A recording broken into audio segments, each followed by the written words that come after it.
తిరుమల పవిత్రతను కాపాడడంలో కూటమి ప్రభుత్వం పూర్తిగా విఫలమైందని టీటీడీ చైర్మన్ పదవి నుంచి బిఆర్ నాయుడిని వెంటనే తొలగించాలని పార్టీ అధినేత వైఎస్ జగన్మోహన్ రెడ్డి పిలుపు మేరకు ఈ రోజు వైఎస్ఆర్సీపీ శ్రీకాకుళం జిల్లా అధ్యక్షులు ధర్మాన కృష్ణదాస్ మరియు ధర్మాన రామ్మోహన్ నాయుడు ఆధ్వర్యంలో శనివారం వెంకటేశ్వర స్వామి ఆలయంలో ప్రత్యేక పూజలు నిర్వహించి నిరసన కార్యక్రమాలు చేపట్టారు.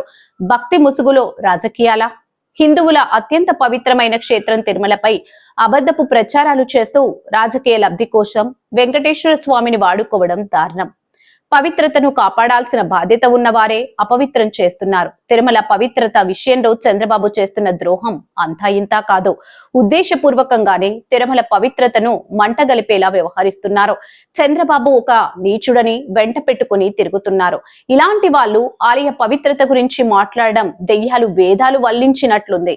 తిరుమల తిరుపతి దేవస్థానం లాంటి పవిత్రమైన క్షేత్రం పాలక మండలి చైర్మన్ గా ఉండి పరాయి మహిళతో అసభ్యంగా ప్రవర్తించిన బిఆర్ నాయుడును చంద్రబాబు కాపాడడం హేయం.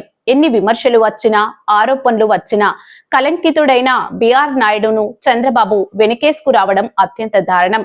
బిఆర్ నాయుడు వీడియోలు వైరల్ అయినా ఇన్ని రోజులు గడిచినా ఆయనపై చర్యలు తీసుకోవడంలో మీనమేషాలు లెక్కిస్తున్నారు.